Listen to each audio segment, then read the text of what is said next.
case you didn't know it, you deceive yourself. There are plenty of reasons it happens, and when we do it as a leader, it can create plenty of problems. Today, we're talking with an expert, part of a team that created the latest edition of the longtime best-selling book on this subject. Stick around and you will learn some things about yourself, how to become a better leader, and as I already said, perhaps win a copy of this book. Welcome to another episode of the Remarkable Leadership Podcast, where we are helping leaders grow personally and professionally to lead more effectively and make a bigger positive difference for their teams, their organizations, and the world. If you are listening to this podcast, you could join us in the future for live episodes because all of them are live streamed before they are put on the podcast stream. And so if you want to find out when those are happening so you can get involved, I'd highly encourage that. And the way to do that is to join either our Facebook or LinkedIn groups where you can get all of that info on a regular basis. That's not the only two places that the show is live, but it is two of those places. You can go to remarkablepodcast.com/Facebook or remarkablepodcast.com/LinkedIn to learn more. Get signed up there, find out when we're doing these live so you can join us then. I hope you'll do that. Now, today's episode is brought to you by the second edition of our new book, The Long Distance Leader, Revised Rules for Remarkable Remote and Hybrid Leadership. If you lead a team that is distributed in any way, this book will give you the new skills, insights, and confidence you need to lead more effectively in this new and ever-changing world of work. You can learn more and order your copy now at remarkablepodcast.com/LDL. And when you do that, remarkablepodcast.com/LDL, you get some special gifts just for ordering your copy now. Hope you'll do all of that. Now, without any further ado, let me bring in my guest. Here she is. Her name is Victoria Trammel. She said it's Trammel, Kevin, not a fancier way of saying it. So here we go. Victoria Trammel is a seasoned facilitator and leadership consultant who brings almost 2 decades of experience supporting the intelligence community to her work with Arbinger. Her expertise in strategic planning, employee engagement, and leadership development and process improvement were sharpened in the fast-paced and ever-dynamic world of human intelligence operations. We're not going to talk about that, and it's not like the movies, though, I'm sure. She began her career in joint counterterrorism operations.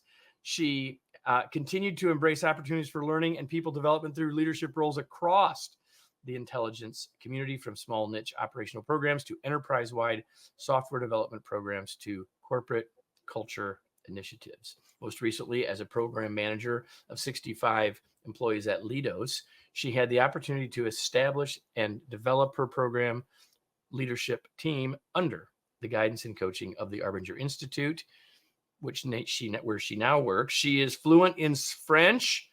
There'll be no French today, Victoria, because I'm not, and speaks a couple of other languages, though most of her vocabulary revolves around eating.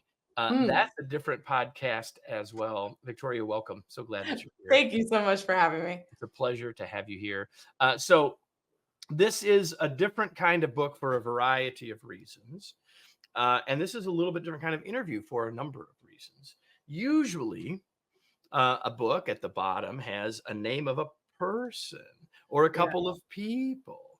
And this one, as with the other Arbinger Institute books, it just says by the Arbinger Institute. So I want to just start there. We'll get to the book itself, and I've got a bunch of questions about that. But before we even get there, sort of, what's your connection to the book, and why do we get the pleasure of hearing from you? Yeah, so I first encountered this book a little over 10 years ago, and it was something that was given to me by a colleague of mine, and he had read it and had this incredible, he came in, lights in his eyes, the whole thing. He was jazzed up, and I went, cool. I'm not a big reader. So it sat on my desk for the better part of probably 6 weeks. It made a fantastic coaster. And finally I had a long weekend and I thought, okay, maybe I'll give it a shot. It's not exactly a thick one, let's face it, I mean, folks. but it was effective. And so I came. Well, what I mean is, like, it shouldn't be that heavy of a lift. Let's be clear. I know, but see, listen, I'm all about making mountains out of molehills, and my leadership journey was a lot of those things gone wrong. But all that to say, in my head, it was a big lift. So I read this book finally over a long weekend, and you were right, it did not take very long at all. And I came in the following workday and I looked at him and I was like, are you trying to tell me something?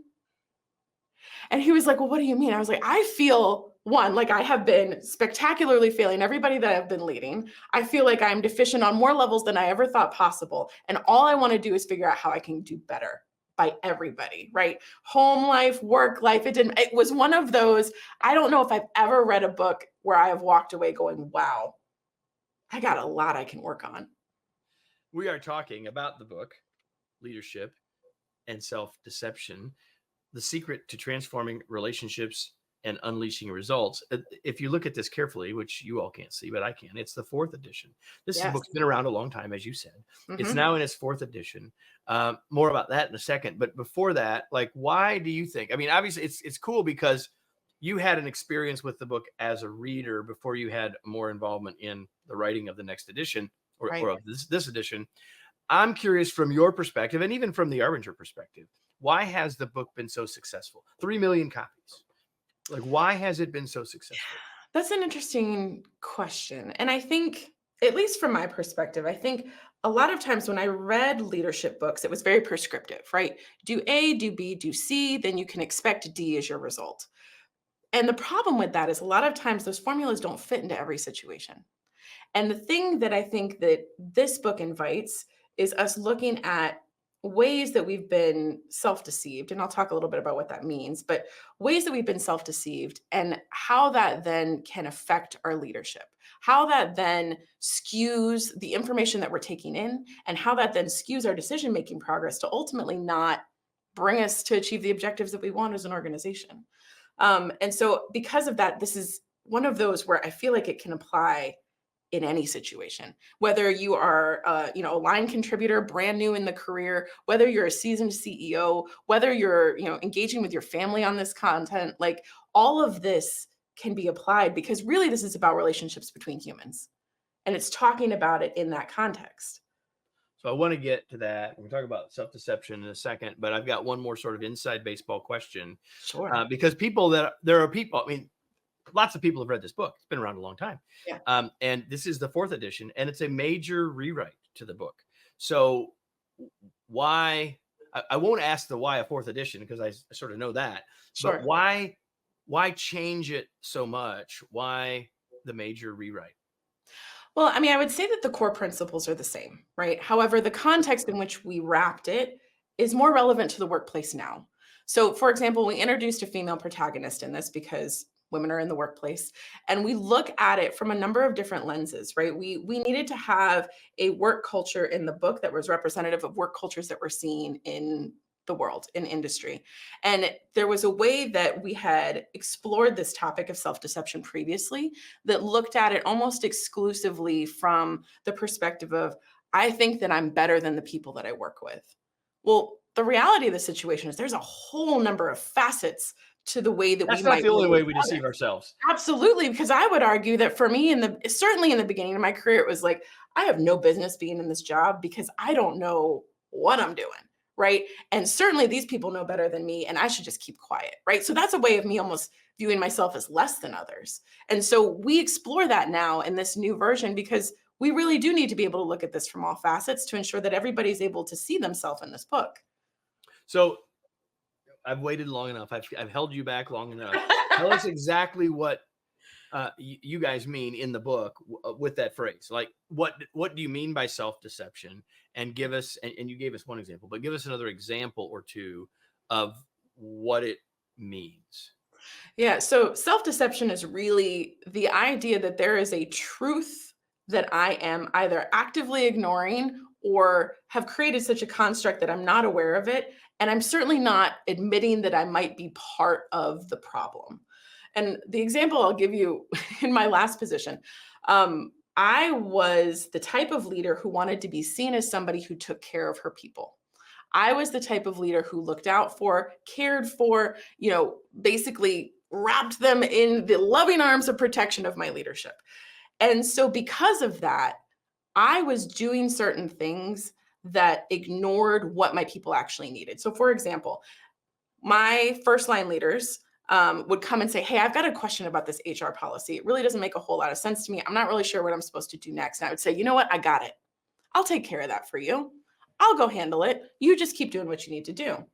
In my head, I was being a really helpful leader. Awesome. Yeah, no, great. I'm the best, Kevin. I don't know if you knew, but I was being a really great leader. Now, the problem was, and what I didn't realize until later, was that I'm robbing them of opportunity to learn. I'm robbing them of an opportunity to grow, and I am taking accountability and responsibility and ownership of that from them. So really, if I'm saying that I'm the type of person who cares about the people she's leading and I care about growing and developing them, I'm acting in a way completely contradictory to what I'm stating I want. And so that's really what self-deception is, right? I'm refusing to acknowledge that I am contributing to this problem, inhibiting my people from growing.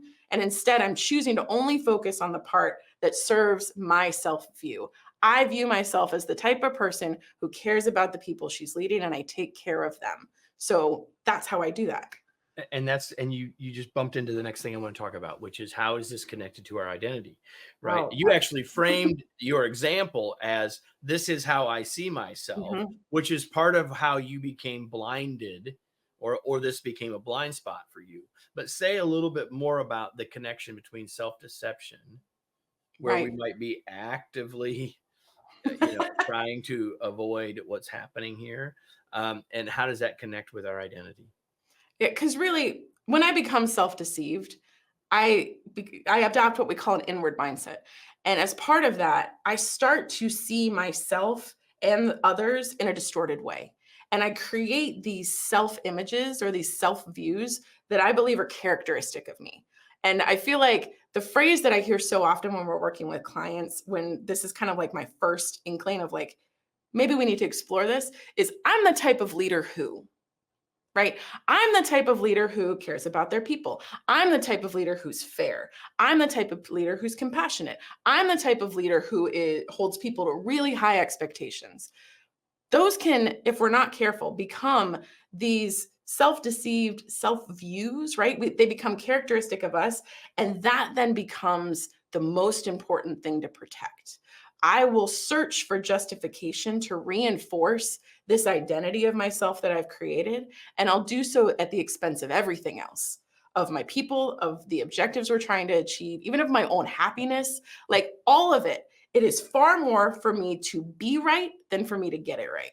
And that's Well, because it's that identity I got to protect. and it's not it's all of that, and I think it's actually, I mean, that's the worst part of it, if you will. But I think there's more, Sure. there's more to it than that too, because from my perspective, that once we have an identity, whatever we define it as, that's how we view the world, right? However we view the world then impacts our decisions and our behaviors. Just like you said before, I'm the kind of leader that holds people close, takes care of them, keeps them from out of harm's way. So that then I look at everything through the lens of I got to take care of my people, right? Yep. As opposed to something that might be broader or different based on the context.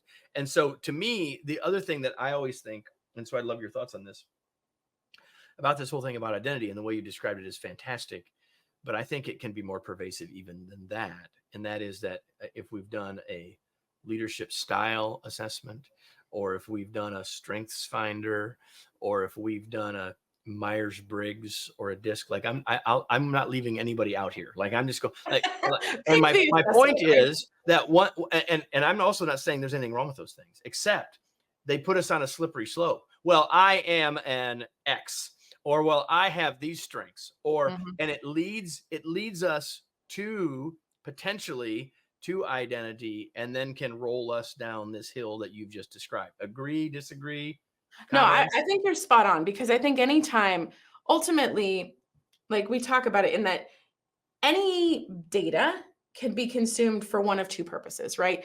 Well, there's more than two purposes, but for the sake of this argument, right? One is this is information that I can use to be part of a larger aggregate of information that will help shape a decision.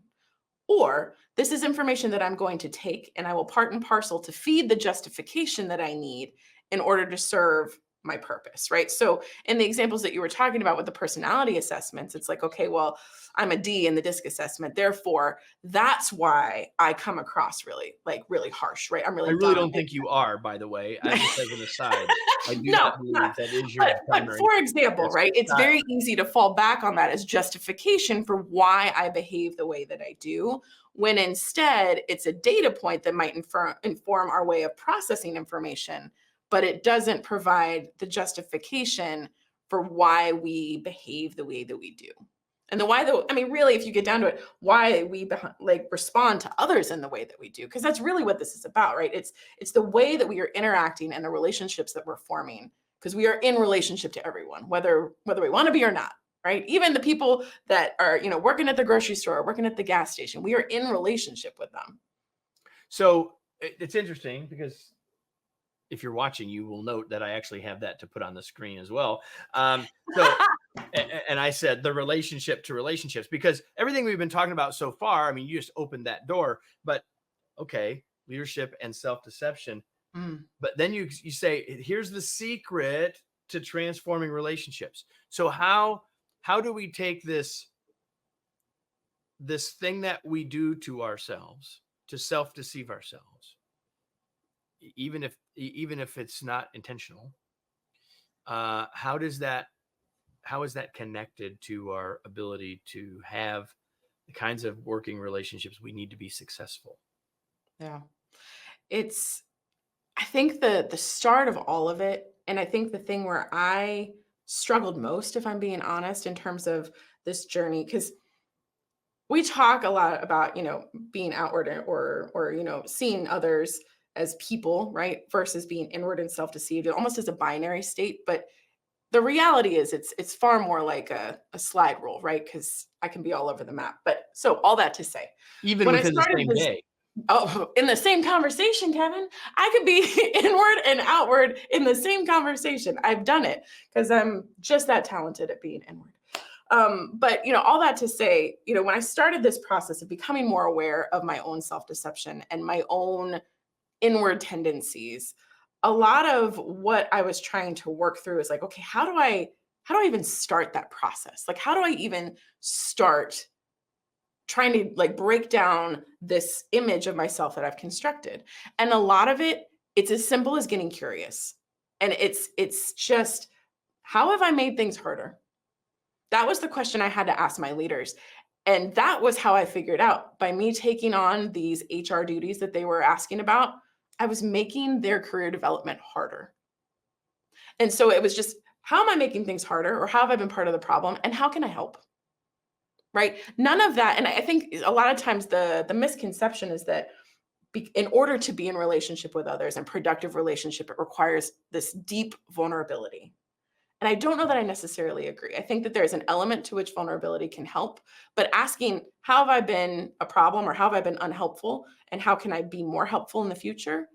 Like, that's really concrete, and it's just curious. Because Yeah, in yeah, that, yeah, yeah, yeah, yeah, yeah, yeah, yeah, yeah, yeah. But let's be honest. I mean, Mhm. I don't disagree with you, and yet there's a level of vulnerability that's required to even be willing to ask that question, right? To say, I don't know what they're going to say, and I don't know if I'm going to like what their answer to that is, right? I mean, there's 30 reasons why Sure. as leaders we don't ask for feedback. As humans, we don't ask for feedback.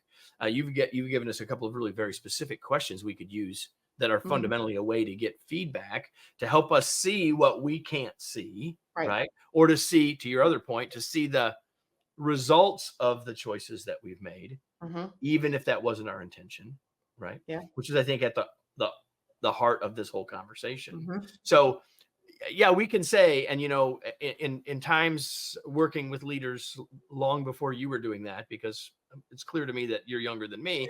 I can tell you that there was a time when I was doing this work when no one used the word vulnerability, Mm, right? Or being vulnerable. right. I mean, it didn't mean that it didn't matter then, but we didn't think about it that way. So I hear your point that uh, maybe the vulnerability word gets overplayed a little, but we have to be aware that for a lot of people that are listening, just asking that question. What am I doing that's making it harder? What am I doing that's getting in your way? What am I doing that is making things difficult for you? Like, we have to be willing to listen to that answer. And many people aren't. That's fair. I mean, and I think that there's a way that you can almost even bring it up a level, right? Like, how does somebody in my role make your job harder? Right? It's not about me then at that point. Or even you could take it even a step further back. Maybe it's no longer about that relationship itself, but it's just getting curious about the other person. Like, what are you trying to work on? Like, what are the things getting in your way? What are the challenges that you're experiencing? What are you hoping to accomplish? What are those future goals that you have? Right? Because in that, inherently, you're going to start to see the humanity of that other person, which will exactly start to break down some of that self-deception. Yeah, we are talking with Victoria Trammel, one of the folks involved in the writing of and the teaching of the book Leadership and Self-Deception, now in its 4th edition. And so we've talked about a number of these things. Why, and you said this at the beginning, to which I would agree, that we could apply these ideas in any part of our lives. Why is it so specifically important for us to understand this when we're leaders? The ripple effect of leadership, I think, is often not, I don't know if it's necessarily underplayed, but I think that sometimes we don't even necessarily grasp how much influence and impact we have as leaders. I think it can be generational. Like, I think back to talking to my dad about leaders that he had that shaped the way that he led his team, that then shaped the way that I became a leader of my own right. Like, it is tremendous the impact that we have, and specifically around the future, right? A lot of times we can get bogged down in what I like to call tactical leadership, right? How do we get these objectives done in this frame for this week, for this whatever? And we miss the possibilities when we develop the capacity in others, right? When we develop, when we become leaders of leaders and we're able to do this, like, it's just, I think that's the part that always sits so deep when I think about the work that we do at the Arbinger Institute, is that this has long-lasting impact, and it can transform the way that entire organizations function. I mean, we're talking culture shifts on a tremendous level that has lasting impact. So, other than, of course, the short answer to this is, Kevin, everyone should buy a copy of the book. Like, I understand Yes, that. facts. But beyond that, my question would be, based on the stuff we've been talking about, Victoria, what advice would you have to someone who's listening to us right now in terms of what they should do first?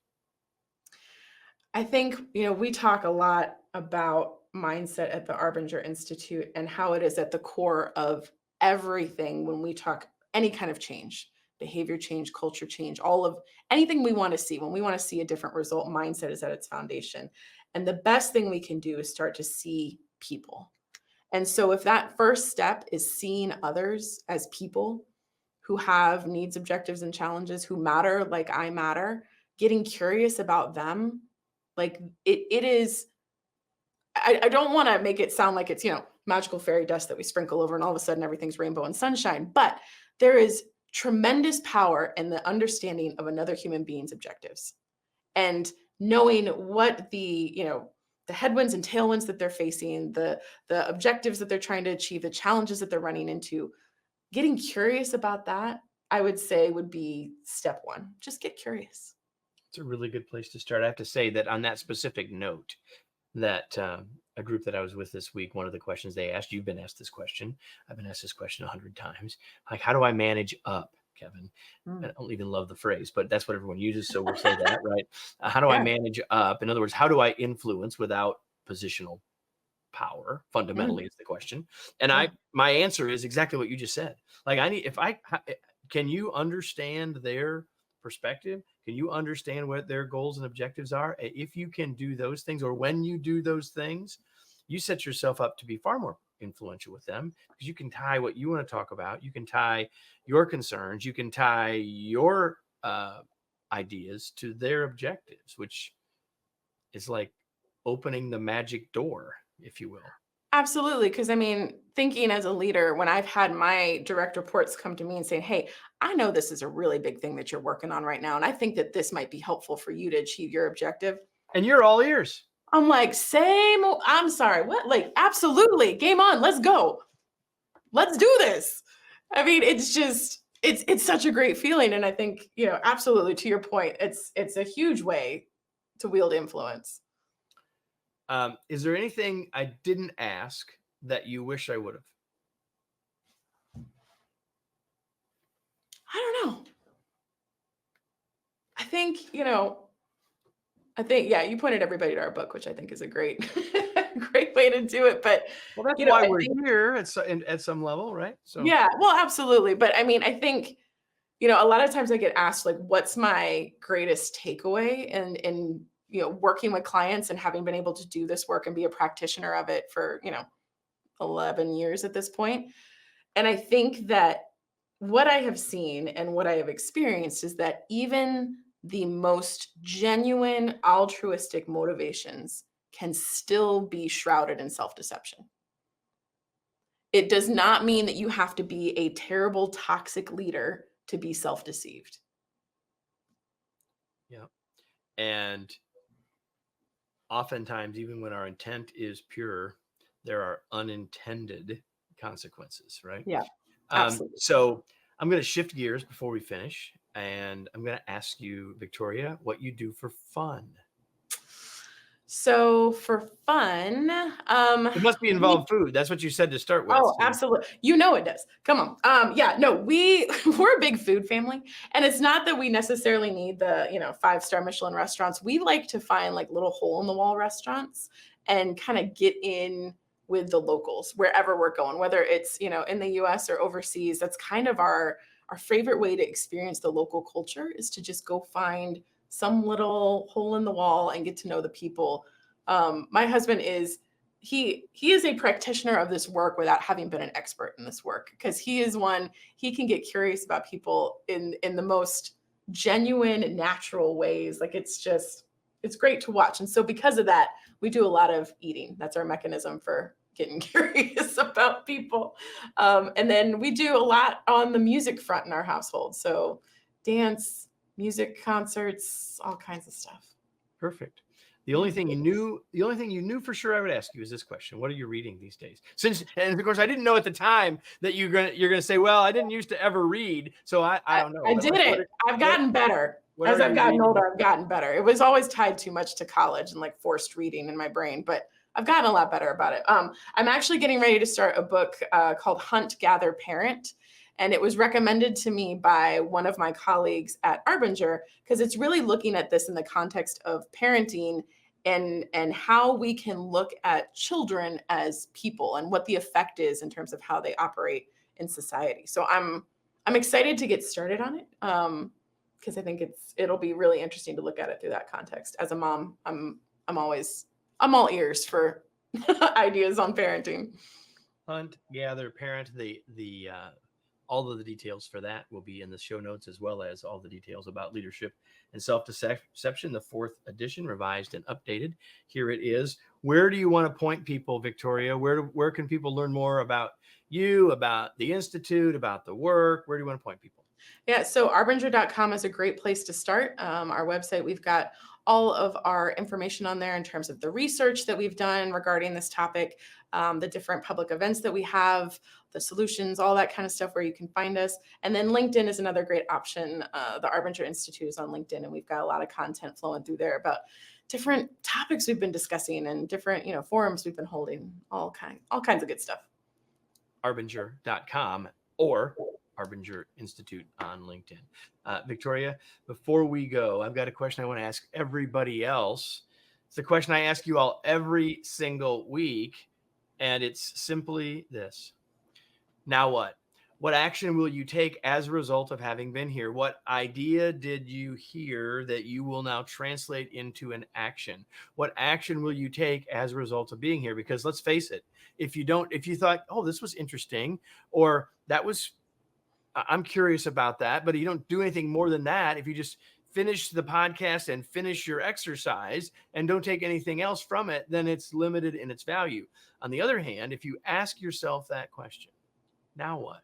What am I going to do with what I just heard? If you do that, you'll get far more from this than you would otherwise. I hope you'll do that. And I hope you'll be back with us again next week for another episode of the Remarkable Leadership Podcast, which means you need to come back, which means if you're not, you need to subscribe wherever it is that you get your podcasts. Make sure you come back. And if you love this as much as I think you did, hope you'll invite someone else to listen to this episode as well. Thanks so much for being here. We'll see you next week.